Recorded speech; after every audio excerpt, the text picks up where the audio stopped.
read the mission, and I'm going to look at it because I have not memorized that part. We expand post-secondary educational opportunities and enhance the state's economic and workforce development through post-secondary education by providing cost-effective education financing program and information resources to Connecticut students, alumni, and their families. Ooh, long-winded, that's why I need to read it. So basically, we help students and families plan, save, and pay for college. That's us in a nutshell. Just an overview of the organization itself. We are a quasi-public state authority. Really what that means is we were created by the state of Connecticut, but we, obviously like you heard, we don't get money from the state of Connecticut. We raise funds through bond deals. We are, our parent company is the Connecticut Health and Educational Facilities Authority, known as CHESLA. And then, just who governs us? We have a board. We have a lot of educational resources that we use. We have an advisory board filled with high school counselors, or previous counselors, financial aid directors, etc. So we try to pool our information and make sure that the decisions that we're making are best for the students at hand. Also, feel free to stop me at any time if you have any questions, okay? All right, so we have a multitude of different programs. As you heard, we do, in our name, student loans with low fixed interest rate. Our current student loan rate is fixed at 4.59%. We also offer refinancing of student loans. There's a lot of higher interest rate student loans that people want to come to us 10, 15 years later and want to refinance so that they can have affordable monthly payments and or pay them down quicker. We also have a need-based scholarship program as well. And it includes a certificate program for healthcare and manufacturing that opens July 1st. And then I personally think the most important thing that we do have is a financial aid or a financial literacy portal that has an assortment of games, calculators, articles in regards to 529 plans, in regards to, you know, graduating, are you going to be able to afford paying back your student loans, a bunch of different calculators, and that's called CT Dollars and Cents. So that's my favorite of them all. All right, so let's talk about CT Dollars and Cents. Also, I have folders in the back that have all of our flyers, all of these links, etc. So if you're taking notes, don't worry, they're there. All right. So CT Dollars and Cents is it's a collaboration with the Treasurer's Office, Office of Higher Education, Department of Consumer Protection, and Department of Banking. It launched in 2017. We try to keep it up to date. We funnel all of our information through, gosh, I just lost my train of thought. iGrad, sorry. So we funnel a lot of our information through iGrad. They help us manage the website. And so it is timely articles that get funneled that way. We also do high school outreach. Some of you may have received an email from me or seen me at a college fair. We've been starting to increase that more by talking to students and families and meet them where they are and have conversations about student loans because no one wants to talk about them until we're here. So we try to avoid that and give you guys all the information we need.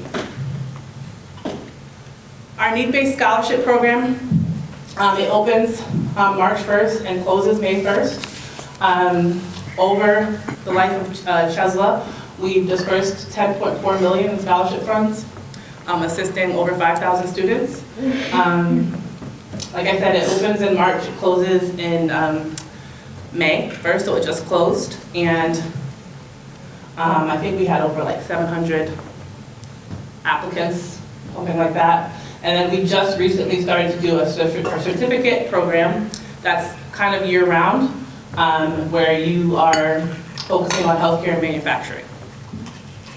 So that will be opening up on July 1st. We will have funds available for that. So we try to make sure that we provide resources to everybody, no matter if you're going to community college, four-year college, or you're going towards a certificate route.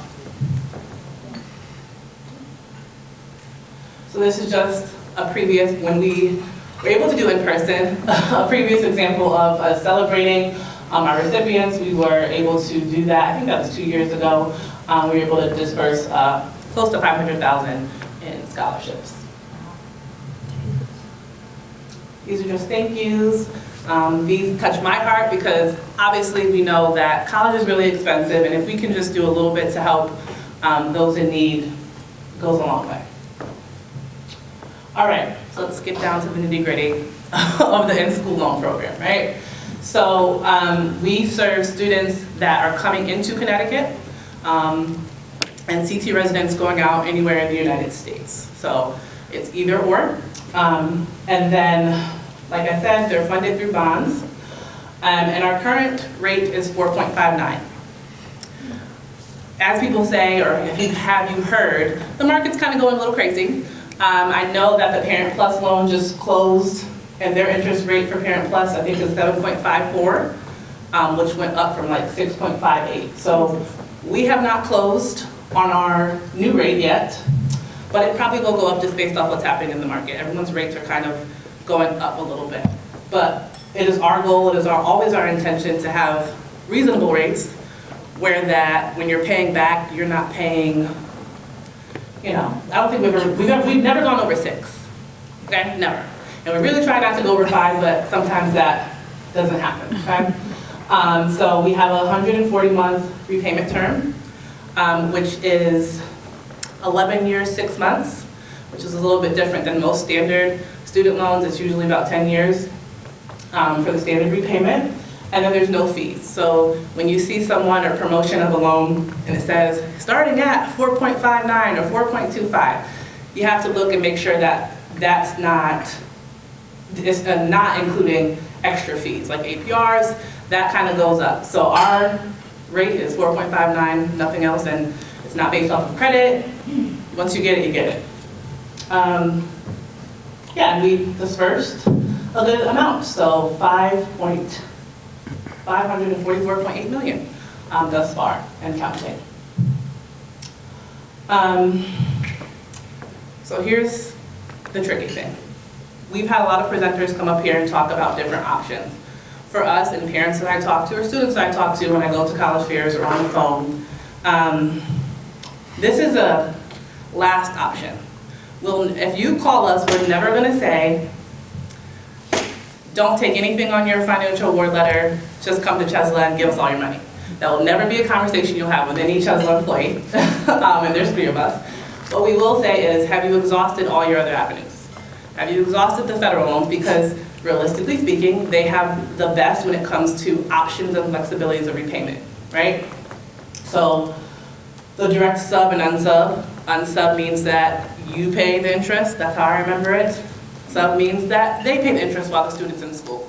So we'll ask parents, have you included that? And when you get the financial award letter, and this is something you can tell your students and your families, all of the loan stuff that they put in there, Federal Parent Plus, those are options. You don't have to accept every single thing on that award letter. A lot of people think that they get pigeonholed into what they offer you. There's a negotiation period. So with that being said, we suggest you take the federal unsub and sub first, right? Federal-wise, they offer the best interest rates prior to you going to a private sector. However, that is excluding Parent Plus, because Parent Plus, like I said, is 7.54, which is astronomically high. The parent is a borrower, so you know, 10 years later when they're ready to retire, that's their debt, that's not the student's debt.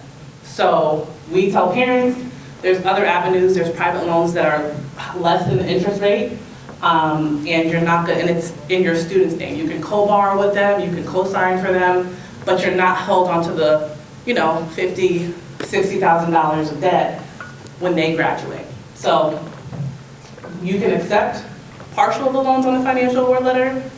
One thing, all the free money you have, the grants, the scholarships, but you can exclude that. Our application is all online. It's not based off of credit. We go based off of DTI. That's income. And then it's pretty seamless. Any questions on that, what I just talked about? Is that common for you guys to hear people feeling like they have to accept everything on the financial award? Is there a cap as to how much you guys can lend out? Yes. To families? Yep. So per student. It's $125,000. Our goal, as we've talked about this, is we don't want students to graduate with an exorbitant amount of debt. School is absolutely expensive, so realistically speaking, that might not cover the full thing, the full cost of the full 4 years, but the goal would be, hey, if you know you need an extra $30,000, I hope not, but if that's what you need for the last year, then you pay down just so you can keep your balance over under 125. Thank you for asking that, because we require interest-only payments while in school. So right now, it's about $4 per thousand borrowed. That is a benefit because it doesn't get tacked on to the end of the loan, and you're not seeing, hey, I took $100,000 now or $125,000. Where's all this extra money coming from? So you pay interest while in school. Sorry. No, you're okay. In your promissory notes, do you offer a release of cosigner? Yes. Is that standard? Yes. So yes, we do a release of cosigner after. We just talked about this. I think it's 4.5 or 5 years, and then that borrower has to be stable enough financially, which means the criteria of the loan in the first place, to be able to take on the debt. So yes. And it would just be like a proof of employment, proof of income, same thing you kind of do to get the loan, to get them off. Yes. Sorry to ask. No, you're okay. In the promissory note also, just because I'm not familiar with the promissory, is there a death of cosigner clause in there that defaults? Or is that in the promissory note, I think there is a permanent disability and death in the promissory note, or death and not disability, but it is in there. I just don't know which one is. I think it's permanent disability, which you have to prove, or death is both in there. So they are included. And honestly, again, we're not a big, huge conglomerate. So if someone dies, we're not going to follow you. Now, there have been instances where, say, a cosigner passes away, but the borrower is still alive and well. I don't think we've forgiven that, because technically they took out a loan for you, so you can still make a payment. So that's the only thing I think is flexibility on that. Any other questions? So our refinance program, our current interest rates are 3.75 to 4.99, which is like an all-time low for us. We offer 5, 10, and 15-year repayment plans. And again, no fees. The interest rate you get is what you get, doesn't change. And we offer like a personalized refinancing analysis. So a lot of times people come in and don't know if it's worthwhile to do that refinancing option for their loans or consolidate. I always tell people, if you have federal loans, you probably don't want to refinance with us, because of the fact that, yes, you can lower your interest rate, and that's what you want to do, great, but if you're like a teacher, or you can possibly have, any type of forgiveness, or, something to happen where you can extend the period or income-based repayment, you don't get that when you do private. So when you're going that avenue, I always say, just make sure that you do the checks and balances beforehand. And again, we can personalize it to you. So we can say, hey, this will save you $200 a month. Or hey, your interest rate will drop 2%. What am I saying? This is common. Honestly, a lot of parents call us. A lot of parents call us and reach out because they've taken the Parent Plus loan. Because again, that's something that honestly a lot of schools put in the financial award letter. And parents just hit accept, not understanding that those loans are theirs. So a lot of times, because we do offer the capability of parents and or students to refinance a Parent Plus loan. So it could be one or the other. If the student is so gracious enough to take on their debt from their parent, we can do that, or the parents can kind of just refinance and get a tackle on that debt that they've taken on. Like I said, it's it's standard on average that the interest rate reduces by 2%. This is where I get personal, because I went to school, graduated my undergrad 12 years ago. So listening to all these speakers speak, this is why this is very personal to me and why I'm doing what I'm doing now, because 12 years ago, I was graduating college, and I'm gonna get a job, it's gonna be great, and I had taken loans every single year. At that time, there wasn't like this evil, like, loans are horrible for you, don't do that. There wasn't that kind of conversation. There wasn't that type of education. So I'm taking out loans. The first year I needed a cosigner. I won't tell you my lender. The second, third, fourth, I didn't. Wasn't paying attention. I didn't look at the notes. I didn't look at anything. I was just like, I'm going to school and that's it.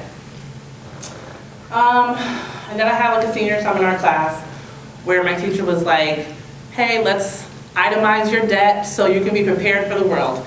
And I think I left school $60,000 in debt, which now doesn't seem like a lot, but back then she was like, hey, I'm really concerned. And I said, I'm gonna be fine. I'm gonna get a job and it's gonna be great. Then I, got my first job. I was underpaid. I think I was making $32,000 a year, graduating with my undergrad. And I was paying my student debt, like, great. 10 years later, let's fast forward, I go to high schools and I tell this story. I was 100 and something thousand in debt, okay? So over the 10 years, I'm thinking I'm paying down my loans, but I'm not, because what's happening is I had variable interest rate loans. So my interest rate skyrocketed from like 7-8% to I think my highest was 16.95. Jesus. So here comes CHESLA refinancing. Okay, I was paying a mortgage and student loans. Like, what's happening? Where's my money going? To interest. So I tell students, I'm like, it's very important to understand what interest rates mean, what you're signing up for, how, when you come out of college, how much money you're making. I am the telltale story. You're just like, look at your note, look at the promissory note, look at what you're going to potentially be making. You want to make it big as like I want to be a producer at the time. Change my mind, but how much money are you going to bring in to pay down your debt? So it was all great until 10 years later, I'm like, why am I still paying this and it's not going anywhere? Well, there you have it. So either way, I refinanced with CHESLA when I started. It's been great. And I actually see numbers going down. So it's exciting when that happens. But this is a personal story to me. I love to present specifically for that, especially to students, because those are the lessons that I like to share, right? I'm in the same boat where I was like, hey, I can't cover the full cost. Let me take out some money and I'll pay it back. It sounds simple, but it's really not that simple, okay? So frequently asked questions that we get, typically, is, should I still complete the FAFSA? We talked about it a lot today. If I think my family makes too much money. Well, the answer should be no. You should still file the FAFSA. But additionally to everything that was talked about today, some schools specifically fund their scholarships through FAFSA. So if you don't fill it out, even if you think you're not going to get money, you're missing out on an opportunity to potentially get a merit scholarship, because that's how they funnel their money. So some schools do that as well. Besides federal grants, loans, where can I go to find financial aid? CHESLA being one, 529, all the things we've talked about. So these are the key points that we hit on. We also remind students and parents, like, the cost of attendance as a whole is larger than just like tuition, room and board. So if your child wants to go into the medical field, you have an assortment of additional expenses that they're going to take in throughout the year that you want to account for. If they're leaving the state, them traveling back and forth, them wanting to do the laundry, like a bunch of things. So we just have you count that in when you're making the decision for the school. Again, we talked about this today. The divorced and separated parent question we get all the time. Because it's going to change, which I just found out today, so that's great. We always say go with the parent that you live with the most, if it's 50-50, which a lot of people say, it's 50-50, we split it down the middle. Go with the least making parent, which is changing, so good to know. Also, it is illegal, not like mortgages or anything like that. There's no prepayment penalty. So if you pay off your loan 10 years before you're supposed to, there's no penalty to that. There's no extra fee. Congratulations. Is it illegal? No student lender can do that. A bunch of resources. CT dollars and cents we offer. My favorite are the calculators. What would your loan payments be? It's all hypothetical, but there's a lot of live action stuff where you can kind of personalize it to the student or the family. Also, again, CHESLA is whatever's best for you. We don't try to sell you on us. We don't try to sell you on everything that we do. We just provide you with the programs. For you, not-for-profit is a great option if you're looking, just want to compare and contrast other nonprofit lenders that could help in regards to funding the gap with financial aid. This is a great, and this, again, this is in the folder. I do this with when I go into the schools with the students to say, hey, if I pay interest while I'm in school compared to not paying any interest, how much money am I saving? And you can put your interest rates in, and you can calculate, hey, if I pay this amount of money, how much will I save over time? And you'll see in amazement how much money over the life of the loan you would save if you paid a little bit of interest, even if it's like $10 a month. So this is just a breakdown of how it could look. And then the link for that activity is on here, as well as in the folders. So a bunch of resource links. Again, this is what I provide for schools, a little bit more interactive because kids don't sit still and don't want to listen, so I crack a little bit more jokes. And I give them candy, I bribe them. But I try to make it as fun as interactive as I possibly can. But these are all the resource links to give them. I'm probably going to add more after today because this is very helpful to me as well. And that's that. So specifically for me, if you want me to come, sorry, I'm not used to these. If you want me to come into your schools, or we can do virtual, I do family night fairs, we can do that. We just don't want parents or students to be afraid of lending, because realistically speaking, if there was no loans in the world, great, but that's just not how life works, and sometimes you need help filling the gap. So making the best informed financial decision for your family is what we're trying to do. So we might not be the fit for you, but at least we can give you the resources and some of the links to help you out. So feel free to come to my table, call me, email me. I'm very friendly. But thank you for your time. Unless someone has questions. Yes.